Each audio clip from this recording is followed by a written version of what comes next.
안녕하세요. 지난주에 육신이란 무엇인가에 대해서 말씀을 드렸습니다. 지난주에 이어서 오늘 계속 진행을 하려고 합니다. 다시 한번 잠깐 복습을 해보면, 육신의 생각은 사망이고 또 하나님과 원수가 될 뿐만 아니라 여전히 육신의 삶을 살고 있는 사람들은 하나님을 결코 기쁘시게 할 수 없다고 하셨습니다. 그뿐만 아니라 육신대로 계속 살다가는 반드시 죽을 것이라고 또 말씀을 하십니다. 그렇기 때문에 우리가 육신의 이 정체에 대해서 똑바로 알 필요가 있는 것이고, 나는 그런 육신에 계속 살고 있는 것인가, 아니면 이 육신의 문제를 어떻게 해결해야 할 것인가. 그렇기 때문에 육신의 이 본질에 대해서 알 필요가 있어서 지난주에 이런 내용들에 대해서 말씀을 드렸습니다. 구원받기 전에는 내 안에 내가 하나님과 같이 되고자 하는 그 사단의 관계에 빠져 그 독이 들어오게 되었고, 그러므로 내가 하나님처럼 되어서 선과 악을 판단하는 판단의 그 주체가 되어버렸다는 것입니다. 그래서 하나님과의 관계가 단절이 되고, 그렇기 때문에 내가 주인이 되어서 나의 생각대로, 나의 판단대로, 또 내가 좋으면 선한 것이고, 내가 나에게 나쁘게 영향을 미치면 그것은 악한 것이고, 그래서 모든 것의 주인이 내가 되어 있는 그런 상태라고 했죠. 구원을 받았다라고 하는 것은 바로 우리가 죄를 사함받은, 죄를 용서받았다라고 하는 것뿐만 아니라 분명한 것은 나의 삶의 주인이, 삶의 그 주체가, 주인공이 바뀌어졌다고 하는 것을 의미하는 것입니다. 예수 그리스도를 영접했다고 하는 것은 다만 그분의 죄사함만을 받아들인 것이 아니라 예수 그리스도께서 나의 주인 되십니다라고 하는 통치권을 이양한 것입니다. 그렇기 때문에 구원받았다고 하는 것은 온전히 나의 삶을 주님께 엎드리고 굴복하고 복종하는 그런 사람이 구원받은 사람들의 특징인 것입니다. 그래서 우리가 좀처럼 구원받았다 말은 하지만 삶에서 그러한 간증이 나타나지 않고 변화가 되지 않는 것은 다시 한번 점검을 해봐야 하는 것입니다. 그것은 뭐냐? 예수 그리스도를 나의 모든 주인으로, 즉 예수 그리스도께서 곧 하나님이시잖아요. 그 하나님이 내 안에서 온전히 나의 삶을 지배하고 나의 삶을 온전히 하나님께 굴복하여서 하나님이 주인 되어서 살아가시도록 내가 그 발 아래에 엎드리는 이러한 상태, 이러한 것을 받아들인다라고 하는 그 자체가 바로 구원받았다라고 하는 것입니다. 따라서 구원받지 않은 사람들은 우리는 자연인, 또 고린도전서 2장과 3장에 보면 그것은 육에 속한 사람입니다. 아담의 성품 그대로 하나님과 관계없이 살아가는 사람들이고요.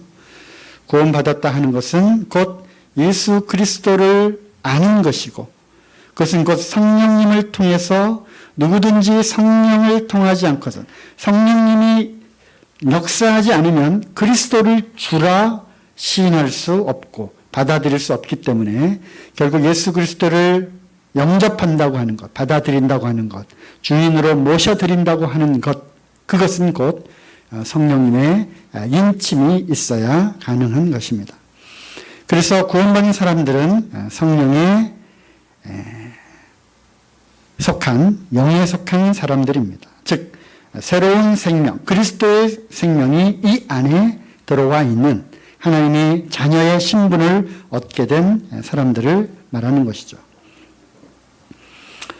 그렇다면 우리가 육신은 로마서 8장에서 말하는 육신은 적어도 로마서 8장에서 말하는 육신은 몸이 아닙니다. 물론 다른 곳에서 육신이라고 번역되어 있는 곳에는 육체를 의미하는 곳도 많이 있지만 우리가 말하는 육신의 생각은 사망이요라고 하는 그 로마서 8장의 육신은 바로 이 물질적인 몸을 의미하는 것은 아닙니다. 그것은 그러면 무엇입니까?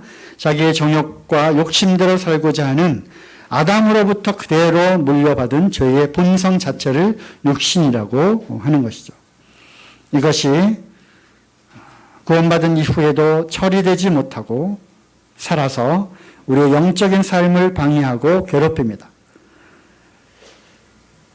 성령이 충만한 사람들은 영적인 사람이지만 여전히 구원받았음에도 불구하고 육신, 즉 옛 성품이 아직도 많이 남아있고 또 내가 주인 역할을 계속해서 해나가고 있는 그 자체는 우리가 육신적인 그리스도인이라고 할 수가 있는 것이죠. 육신의 소욕과 성령의 소욕이 서로 싸운다고 했습니다. 무엇이 이기느냐에 따라서 성령의 지배하에 성령의 인도하심으로 살아갈 수도 있고 또 육체의 소욕, 즉 육신이 강하여서 들어온 이 성령의 음성을 듣고도 무시해 버린다면 육신적으로 살아갈 수밖에 없다고 하는 것이죠. 이것이 바로 육신적인 그리스도인의 삶을 살아갈 수 있다고 하는 것입니다. 영적인 어린아이 상태로 여전히 머물러 있음을 또 우리가 보게 됩니다. 그러므로 이것은 그냥 육신이 어차피 우리가 우리 몸이 그리스도의 형상대로 완전히 변화되는, 즉 영화의 단계로 들어가기 전까지는 어차피 우리가 이 땅에서 육체, 몸을 입고 살아갑니다. 즉 성화의 과정들을 계속 거쳐야 되는데 사도 바울도 이것에 대해서 로마서 8장에 보면 탄식을 했습니다. 탄식을 했어요. 그래서 몸이 구속될 때를 탄식하며 소망으로 기다렸던 것입니다. 왜? 여전히 성령의 소욕대로 살고자 하는 이 간절함이 있지만 이 육신적인 성향이 여전히 남아있는 자신을 발견하게 되었던 것이죠. 우리의 현실적인 그러한 모습이기도 합니다. 하지만 육신적으로 산다는 것은 세상적이고 또 정욕적이고 마귀적입니다. 그래서 우리는 이제 주님 구원을 받고 또 교회를 이루고 교회 안에서 또 섬기고 또 주님과 복음을 위해서 열심히 또 일을 하고 이러한 과정들 가운데에서도 열심히 오히려 육신적인 모습으로 나타나게 될 때는 오히려 교회의 성장이 또 방해가 되고 나로 인하여 성도들 간에 지체들 간의 교제와 이러한 관계를 어렵게 만드는 또 그러한 요소가 될 수도 있다고 하는 것입니다. 그래서 영적인 어린아이들에 대한 고린도전서에 보면 그런 것들이 많이 나타나죠. 고린도 교인들에게 구원받은 고린도 교회 성도들에게 그들에게는 분쟁이 있었고요. 시기가 있었고요. 또 영적인 분별이 흐려졌고요. 또 심지어는 간음의 사건이 일어났고요. 이러한 많은 그런 일들이 있음을 통해서 사도 바울이 고린도 교회에 편지를 보냅니다. 영적인 어린아이들아, 너희들에게 시기와 분쟁이 있는 것을 통하여 보건대 너희들이 분명히 육신적인 것이 분명하도다 하면서 말을 하는 것을 보게 됩니다. 그러므로 성령으로 행하지 않는 모든 것이 곧 육신적이라고 할 수 있는 것이죠. 그러므로 우리가 어떻게 하면 이 육신을 이기고 영의 충만한 그러한 영적인 그리스도인으로 살아갈 수 있을까 하는 것이 이제 핵심이고 말씀의 본질입니다. 영으로서 몸의 행실을 죽이면 살리니 무릇 하나님의 영으로 인도함을 받는 그들은 곧 하나님의 아들이다. 그래서 오늘은 지난 주에 이어서 그렇다면 새 생명으로 행하는 성령 충만한 삶은 어떠한 것인가? 엄청난 주제죠. 우리 어떤 캠프의 주제로 삼음직한 또 우리가 몇 시간에 걸쳐서 세미나의 주제로 이렇게 정하고 하나씩 살펴보아야 하는 그런 엄청난 주제죠. 새 생명으로 행하는 성령 충만한 삶. 물론 오늘 다 할 수는 없습니다. 그 가운데 이렇게 빨간 글씨로 쓴 새 생명이란 무엇인가? 그리고 성령 충만한 삶을 우리가 어떻게 살 수 있는가? 육신의 소욕을 어떻게 성령 충만함으로 극복하고 이것을 이겨내는 그런 삶을 살아갈 수 있을 것인가 하는 것까지 계속 시간이 될 때마다 이렇게 다루도록 하겠습니다. 오늘은 새 생명의 속성에 대해서 먼저 교제하기를 원합니다. 우리에게 인치신, 즉 우리 안에 내주하시는 성령님, 즉 그리스도의 생명이 우리 안에 거하십니다. 구원받은 그리스도인들의 특성입니다. 그러면 이 새로운 생명은 어떤 속성을 갖고 있는가 하는 것을 살펴보기를 원합니다. 특별히 요한일서를 통해서 살펴보기를 원합니다. 왜냐하면 요한일서는 이것이 쓰여진 특별한 목적이 있습니다. 요한일서는 요한에 의해서 기록된 것이고 예수님께서 돌아가시고 부활 승천하신 후에 약 60년의 시간이 흘러갑니다. 그 후에 쓰여진 서신서입니다. 그러므로 사도행전의 역사를 따라 예수님의 그 제자들도 순교를 당하고 또 사도 바울을 통해서 복음이 맹렬하게 전파되는 그런 세월들이 이제 흘러가고 진행되고 있는 그런 과정이죠. 그러므로 60년의 세월이 흘러갑니다. 이제 교회가 세워지고 또 그 안에 소위 기독교의 그러한 교리가 하나씩 정립되어 가는 그런 과정이죠. 여기에 염려했던 그런 거짓 교사들 또 거짓 선지자들에 의한 잘못된 가르침이 들어오게 됩니다. 소위 이 당시에는 초기 영지주의가 들어오게 되었어요. 영지주의, 즉 지식이 우선하는, 지식이 앞서는 것입니다. 사람들의 이성과 이 지식과 이것이 또 앞서서 초기 영지주의의 이러한 모습은 어떤 결과로 나타나느냐, 이제 어떤 신학적인 이야기를 하면 또 복잡해지니까 그 결과로 나타나는 것은 이 성령 또는 사람의 영혼은 거룩하고 귀한 것이다.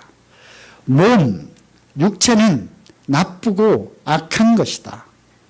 그렇기 때문에 예수 그리스도께서 성령으로 잉태하여서 이 땅에 오셨다. 예수님께서 즉 하나님께서 육체를 입고 이 땅에 오셨다라고 하는 것은 아니 어떻게 거룩하신 그 성령이 악하고 나쁜 이 몸의 모습으로 올 수가 있느냐. 그래서 그것을 부인하기에 이르게 됩니다. 그래서 영은 선한 것이기 때문에 이제 영지주의가 나타나게 된 것이죠. 그러므로 요한일서를 읽다 보면 예수님께서 그리스도께서 육체로 오신 것을 부인하는 영이 바로 적그리스도의 영이다라고 그 거짓 가르침을 이제 경계하는 그런 말씀이 요한일서에 기록되어 있는 것을 보게 됩니다.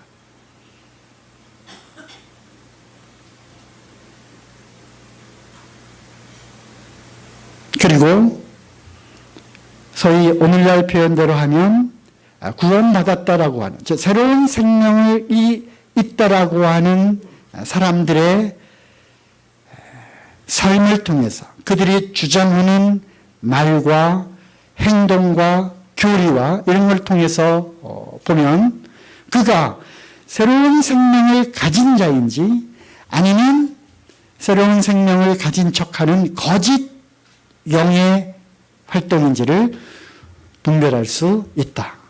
그래서 오늘 요한일서를 쭉 살펴보면서 새로운 생명을 소유한 그리스도인들은 새로운 생명이 이러한 속성을 갖고 있기 때문에 당연히 우리에게 나타나야 되는 삶의 형태가 있다고 하는 것입니다. 그런 것들을 살펴보기를 원합니다. 그래서 오늘날 우리에게 또한 이 요한일서 말씀을 통해서 적용을 해본다면 구원받았기 때문에 이제 우리의 구원은 영원하고 안전한 것이기 때문에 설령 내가 죄를 지었다 할지라도 이 죄는 나와 관계가 없는 것이다. 그래서 어쩔 수 없는 육신에 져서 살게 되는 죄를 범하는 이러한 것들을 이제 무시해버리는 그런 경향이 있다고 하는 것입니다. 소위 이러한 경향은 구원파 쪽으로 갈수록 이상하게 변형된 그런 복음으로 나타나게 된다고 하는 것이죠. 구원받았기 때문에 이제는 어쩔 수 없이 짓는 이 죄, 이것들을 그냥 두려워하지 않고 심상치 않게 생각하는 이러한 경향으로 간다고 하는 것입니다. 그리고 또 하나는 완전 성화를 주장하는 사람들이 나타나는 것입니다. 이 영은 거룩한 것이기 때문에 이 영은 거룩한 하나님의 성품을 받았기 때문에 이것이 본질적인 나와 그리스도가 연합된 것이고 죄를 짓게 되는 이 육신은 나와 관계가 없는 것이다. 그 죄를 짓게 되는 그 죄는 그건 내가 아니다라는 거예요.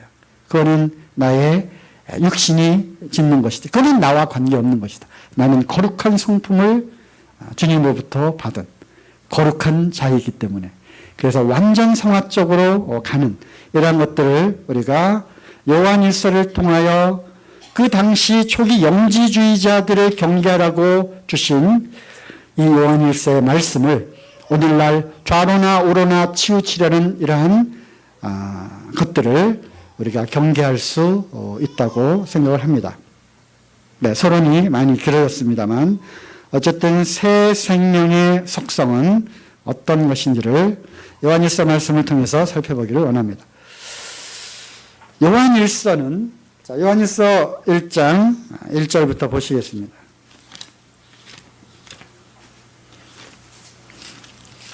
요한복음은 태초에 말씀이 계시니라 말씀으로 시작해서 이 말씀을 기록한 목적 말씀으로 이제 끝나게 되는데요. 요한일서는 무엇으로 시작해서 무엇으로 끝나느냐? 생명으로 시작해서 생명으로 끝납니다. 영생으로 시작해서 5장 맨 마지막 영생으로 끝나는 것입니다. 즉 생명입니다. 요한일서의 주제는 바로 생명. 어떤 생명이냐? 새로운 생명. 그래서 1절에 태초에 있는 생명의 말씀에 관하여는 우리가 들었고 눈으로 보았고 주목하고 우리 손으로 만진 바라. 이 생명이 나타내신 바 된지라. 이 영원한 생명을 우리가 보았고 증거하여 너희에게 전하노니 곧 생명이신 그리스도를 이제 말씀을 하십니다. 그러면서 첫 번째 바로 우리에게 임한 내 안에 계신 이 생명이 있다면 생명을 소유한 사람들은 무엇이 나타나야 하는가? 첫째는 하나님과 교제하는 것입니다. 5절부터 6절까지 보시면요. 만일 우리가 하나님과 사귐이 있다 하고 어두운 가운데 행하면 거짓말을 하고 진리를 행치 아니함이거니와 저가 빛 가운데 계신 것 같이 우리도 빛 가운데 행하면 우리가 서로 사귐이 있고 그 아들 예수의 피가 우리를 모든 죄에서 깨끗하게 하실 것이요. 하나님과 사귐이 있다고 하는 것입니다. 그런데 이 사귐은 하나님은 빛이시기 때문에 빛 가운데에서 하나님과 교제하는 것입니다. 빛과 어두움이 같이 공존할 수 없기 때문에 새로운 생명, 즉 그리스도의 생명은 어두움이 조금도 없다는 것입니다. 완전한 빛이라고 하는 것입니다. 그러므로 새 생명을 소유한 사람들은 어두움이 있어서는 안 된다라고 하는 것입니다. 그러면 그 어두움은 어디에서 나오는 것이냐? 육신에서 나온다고 하는 것입니다. 나에게 어두운 부분이 조금이라도 있습니까? 그거는 그리스도의 생명의 본질하고는 관계가 없는 것입니다. 그거는 곧 육신이라고 하는 것이죠. 그러므로 이 빛으로, 즉 새로운 생명으로 나를 조명하면 이 성령님의 음성을 듣게 됩니다.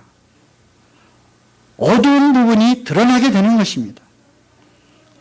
빛이 비치면 어두움은 드러나게 되어 있는 것입니다. 그러므로 우리를 조명하는 것입니다. 성령님은 빛으로 우리의 육신에 속한 어두움을 조명하십니다. 어떤 어두움이 우리에게 있습니까? 어두움이 하나도 없으십니까? 그렇다면 하나님과 온전한 빛 가운데 교제를 하고 있는 상태인 것입니다. 두 번째는 새로운 생명의 그 속성은 말씀을 지키고자 하는 속성이 이 안에 있는 것입니다. 자, 2장 3절에서 6절까지 보겠습니다. 우리가 그의 계명을 지키면 이로써 우리가 저를 아는 줄로 알 것이요. 저를 아노라 하고 그의 계명을 지키지 아니하는 자는 거짓말하는 자요 진리가 그 속에 있지 아니하되 누구든지 그의 말씀을 지키는 자는 하나님의 사랑이 참으로 그 속에서 온전케 되었나니 이로써 우리가 저 안에 있는 줄을 아노라. 저 안에 거한다 하는 자는 그의 행하시는 대로 자기도 행할지니라. 그러므로 구원받았다라고 하는 사람, 즉 새로운 생명을 나도 소유했다라고 하는 사람의 그 속성은 말씀을 지키고 하나님의 말씀대로 행하겠다라고 하는 욕구가 나타나게 된다는 것입니다. 이것이 없으면서 내가 구원받았다라고 말하는 것은 그건 거짓말이라고 하는 것입니다. 이로써 거짓 영지주의자의 속성이 있는 사람들을 분명히 분별해 낼 수 있다라고 얘기를 하는 것이에요. 빛 가운데 교제하는 것도 마찬가지고 하나님의 말씀을 지키고자 하는, 왜? 그것이 곧 진리이기 때문에. 구원받았다 하면서도 하나님의 말씀과 전혀 관계없이 사는 사람들, 그건 구원이 아닙니다. 100% 그렇습니다. 왜? 이 안에 계신 그 생명의 속성은 저 안에 거한다 하는 자는 그의 행하시는 대로 자기도 행할지니라. 행하고자 하는 욕구가 이 새로운 생명의 씨앗이 그 욕구를 갖고 있기 때문에 그대로 하고 싶은 거예요.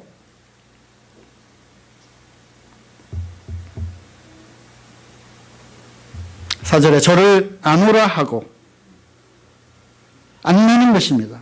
나도 하나님을 안다. 예수 그리스도 누군지 안다. 그러니 내 죄를 다 용서하지 않았느냐? 압니다. 100번 알아도 그 안에 그 말씀을 정말 지키고 말씀대로 행하고자 하는, 이거는 내 본질 속에서 나오는 것이 아니에요. 내 안에 있는 이 새로운 생명의 욕구인 것입니다. 그것을 통해서 우리는 분별할 수 있는 것입니다. 하나님의 이 속성이 그러하기 때문에. 세 번째는 형제를 사랑하는 것입니다. 요한일서는 특별히 이 사랑이 그 증거가 되어서 그가 구원받았는지, 그가 온전히 우리와 같은 동일한 영을 소유한 자인지를 알 수 있다라고 말할 정도로 형제를 사랑하는 것에 그 증거를, 이렇게 기준을 두고 있습니다. 너무나도 많은 구절에 사랑에 대해서 말씀하고 있습니다. 몇 군데 찾아볼까요? 2장 9절, 빛 가운데 있다 하며, 즉 구원받았다 하며, 즉 새로운 생명을 받았다 하며 그 형제를 미워하는 자는, 그는 지금까지 죄송한 말씀이지만 나는 빛 가운데 있다 말을 할지라도 여전히 어두운 가운데 있었다라고 하는 것입니다. 그 형제를 사랑하는 자는 빛 가운데 거하여 자기 속에 거리낌이 없으나, 하나님과의 교제에 전혀 거리낌이 없는 것입니다. 거리낌이 있다? 그는 어두움에 머물러 있었다라고 하는 것입니다. 그 형제를 미워하는 자는 어두운 가운데 있고 또 어두운 가운데 행하며 갈 곳을 알지 못하나니 이는 어두움이 그의 눈을 멀게 하였음이니라. 초기 그 영지주의자들이 막 이상한 자기 나름대로의 그 지식과 이런 것들을 퍼뜨립니다. 사람들이 혼란에 빠졌어요. 무엇으로 그가 참 진리에 속해 있는지를 알 수 있느냐? 그가 정말 형제를 사랑하는가 나타내는 걸 통해서 알 수 있다라고 하는 것입니다. 그만큼 형제를 사랑하는 것은 이 새로운 생명의 가장 중요한 속성입니다. 3장 1절, 보라 아버지께서 어떠한 사랑을 우리에게 주사 우리가 하나님의 자녀라 일컬음을 얻게 하셨는고 우리가 그러하도다. 이 세상은 그것을 알 수가 없습니다. 하지만 우리는 그것을 너무나도 잘 알고 있습니다. 3장 18절, 자녀들아 우리가 말과 혀로만 사랑하지 말고 진실함과 오직 행함으로 사랑을 하자. 이로써 우리가 진리에 속한 줄을 안다는 것입니다. 이로써 우리가 새로운 생명이 있다는 것을 그 형제를 사랑함을 통해서 나타나게 된다고 하는 것입니다.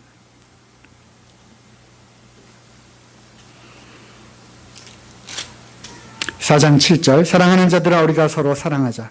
사랑은 하나님께 속한 것이니 사랑하는 자마다 하나님께로서 나서 하나님을 알고 사랑하지 아니하는 자는 하나님을 알지 못하나니 왜냐하면 하나님은 사랑이시기 때문에.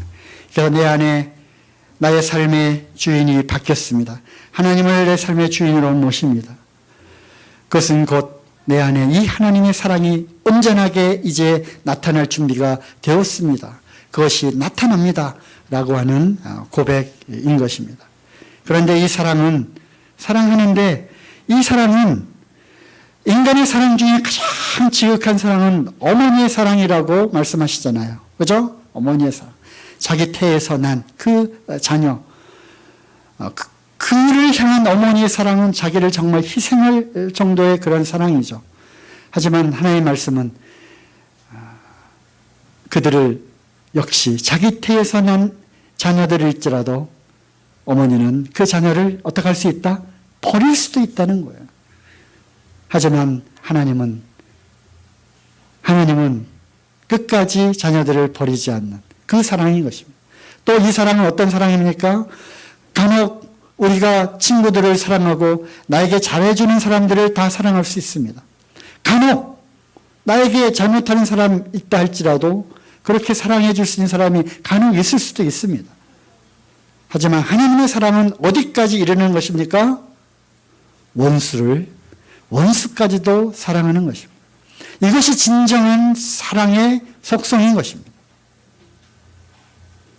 이것이 나타납니까? 철천지 그 원수같이 여겼던 사람, 내가 정말 미워하는 사람, 그 사람을 사랑하는 것, 나에게는 근본적으로 이런 사랑이 나에게는 없어요. 있을 수가 없습니다. 옛 성품은 이것이 나타날 수 없어요. 그리고 이 남아있는 이 육신도 원수까지 사랑할 수 있는 그것은 우리는 못합니다. 하지만 사람으로서는 할 수 없으되 하나님으로서는 할 수 있느니라. 하나님은 하실 수 있는 거예요. 그래서 이 새로운 생명으로 충만한, 성령으로 충만한 사람들은 왼쪽 뺨을 까닭없이 맞는다 할지라도 오른쪽 뺨을 들이대는 것입니다. 여러분 마태복음을 쭉 지금 묵상하고 계시죠? 마태복음에 나오는 그 산상수훈. 예수님이 말씀하시잖아요. 어떻게 이렇게 이런 지경에까지 할 수 있을까? 이런 것까지를 우리에게 요구할 수 있을까? 오리를 가자 하면 심리까지 가야 돼. 겉옷을 벗어달라면 속옷까지 벗어주고, 왼밤을 치면 오른밤도 돌려야 되고, 이거는 예수님만이 하실 수 있는 거예요. 나는 못해요. 맞습니다. 나는 못합니다. 사람으로는 할 수 없을 때 하나님으로서는 할 수 있는 것입니다.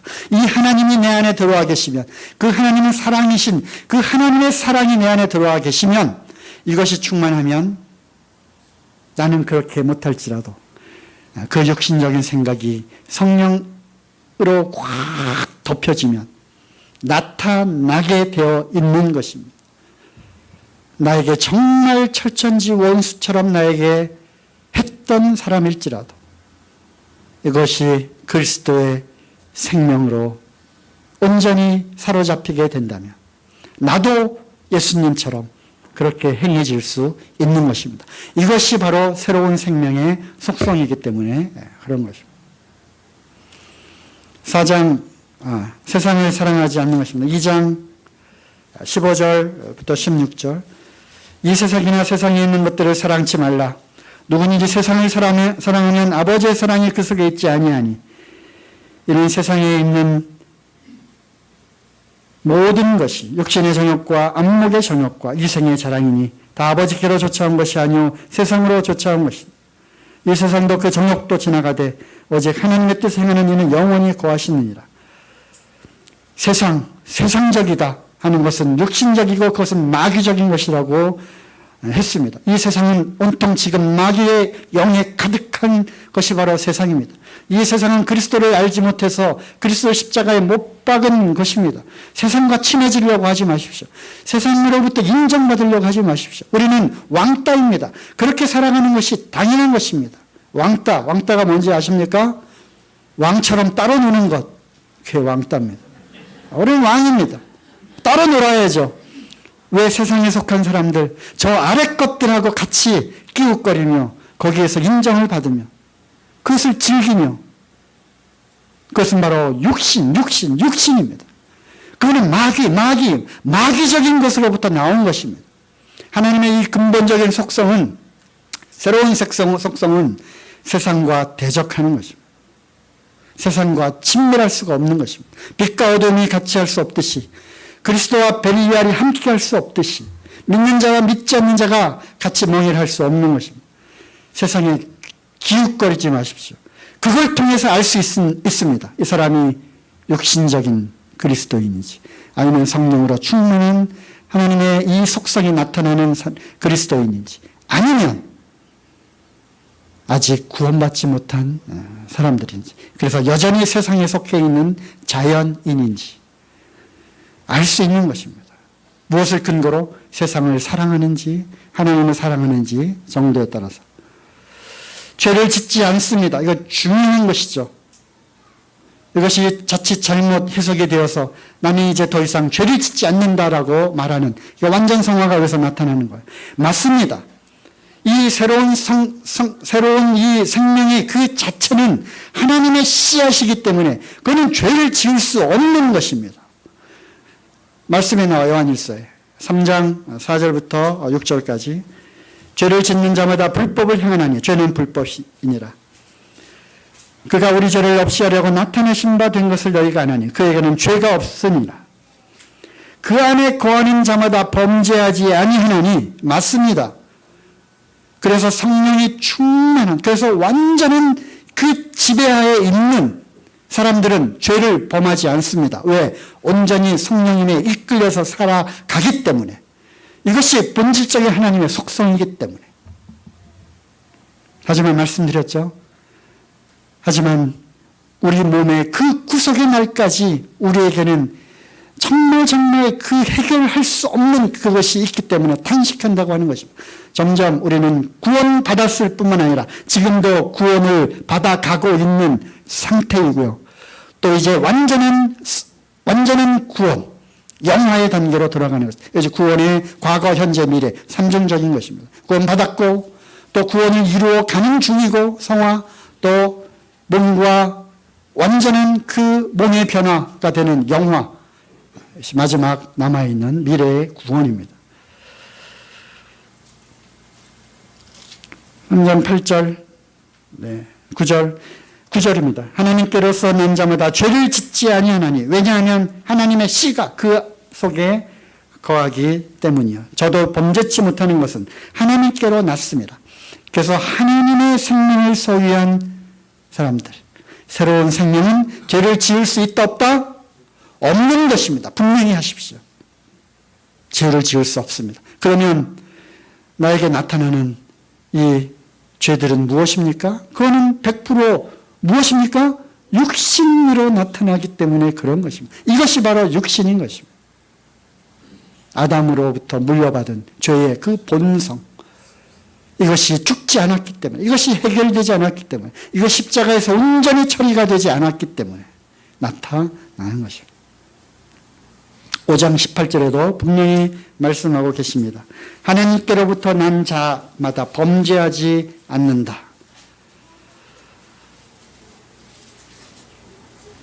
여섯 번째, 예수 그리스도를 시인합니다. 4장 2절, 3절, 이건 영지주의자들에게 향하는 아주 강력한 말씀이죠. 하나님의 영은 이것으로 알지니 곧 예수 그리스도께서 육체로 오신 것을 시인하는 영마다 하나님께 속한 것이요 예수를 시인하지 아니하는 영마다 하나님께 속한 것이 아니다. 이것은 적그리스도의 영이기 때문에 그렇다. 예수 그리스도를 인정하는 것입니다. 받아들이는 것입니다. 예수 그리스도가 누구냐? 육체로 오신 하나님이십니다. 그분이 곧 우리를 위해 십자가에 죽으시고 장사한 지 사흘 만에 부활하셔서 만왕의 왕이요 만주의 주가 뭡니까? 하나님이십니다. 그래서 그렇구나. 이스라엘 백성들이 탄식을 한 거야. 그분이 곧 하나님이셨구나. 우리가 하나님을 죽였구나. 육체로 오신 그 하나님을 십자가 못 박았구나. 하지만 하나님이 그 하나님의 권능으로 살아나셨구나. 그걸 안 거예요. 예수 그리스도 그분이 하나님이시고 곧 예수님을 믿었다라고 하는 것은 그 하나님이신 주님을 받아들였다라고 하는 것입니다. 그래서 이 새로운 생명의 속성은 바로 예수 그리스도를 시인하는 것입니다. 그분을 주님으로 인정하고 받아들이는 것입니다. 마지막으로 하나님을 증거하는 것입니다. 생명의 증거가 나타나는 것입니다. 5장 10절, 하나님의 아들을 믿는 자는 자기 안에 증거가 있다고 하는 것입니다. 그래서 우리가 간증을 합니다. 그래서 구원 상담을 할 때 구원받은 증거가 있습니까? 라고 물어보는 것입니다. 그러면 그 증거를 나타내 보이라고 말을 합니다. 무엇이 증거야? 구원받았다는 증거가 무엇입니까? 내 안에 하나님이 계시다고 하는 증거가 무엇입니까? 보여주십시오. 성경은 분명히 말합니다. 하나님 아들을 믿는 자는 자기 안에 증거가 있다. 그 안에 증거가 있는 것입니다. 글쎄요, 그거는 증거를 보여주지 못하는 것입니다. 그거는 아닙니다. 분명히 말씀하시고 있지 않습니까? 하나님의 아들을 믿는 자는 자기 안에 증거가 있고, 하나님을 믿지 아니하는 자는 하나님을 거짓말하는 자로 만드라. 이는 하나님께서 그 아들에 관하여 증거하신 증거를 믿지 아니하였습니다. 또 증거는 이것이니 하나님 우리에게 영생을 주신 것과 그 생명이 그 아들 안에 있는 그것이니라. 나에게 주신 그 영생, 이것이 증거인 것입니다. 그러므로 자기 안에 하나님의 아들이 있는 자, 우리는 이 사람들을 그리스도인이라고 합니다. 그리스도인은 곧 그리스도를 온전히 따르는 사람들입니다. 우리는 그들을 그리스도의 제자라고 하는 것입니다. 자기를 부인하고 자기 십자가를 지고 온전히 그리스도 주님만을 따라가는 사람들, 그 사람들 우리는 제자라고 말하는 것이죠. 예수님이 우리에게 말씀하신 마지막 명령이 무엇입니까? 너희는 온 천하에 다니며 복음을 전하고 또 청례를 주고 그리스도의 제자로 삼으라는 것입니다. 제자의 삶. 바로 이 새 생명 가운데서 그리스도를 나타내는, 그리스도를 증거하는 그러한 삶인 것입니다. 이러한 새 생명이 나타나지 않는다면 우리가 7가지 요한일서 속에서만이라도 뽑아낸 새로운 생명의 속성, 이러한 생명이 나타나지 않는다면, 그리고 성령 충만한 가운데 살고자 하는 강렬한 욕구가 없다면 그것은 분명 둘 중에 하나죠. 첫째, 구원받지 않았거나, 둘째, 구원받았다 할지라도 생명이 있다고 할지라도 여전히 육신적으로 살아가고 있다고 하는 그러한 증거인 것입니다.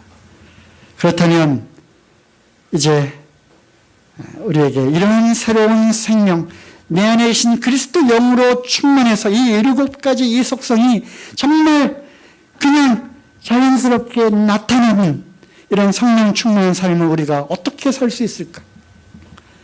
어떻게 이 육신의 소욕을 이것으로 이겨내고 이것이 우리가에게 충분히 나타날 수 있을까? 이것이 우리의 소원이잖아요. 그렇죠? 안 그렇습니까? 이것이 정말 우리의 소원인 것입니다. 어떻게 이렇게 살아낼 수 있을까? 이것은 이제 다음에 생각해 보시기 바랍니다. 생각해 보시고요. 어떻게 이것이 가능해질까? 즉, 나도 성령 충만한 삶, 정말 영적으로 장성한 자의 그러한 삶을 살아갈 수 있을 것인가? 육신의 소욕을 이 성령의 소욕으로 완전히 지배해서 이 그리스도의 이 새로운 생명이 온전히 충만하게 나타나는 그런 삶을 살아갈 수 있을까? 이런 것들은 다음에 계속 이어서 말씀을 드리기를 원합니다.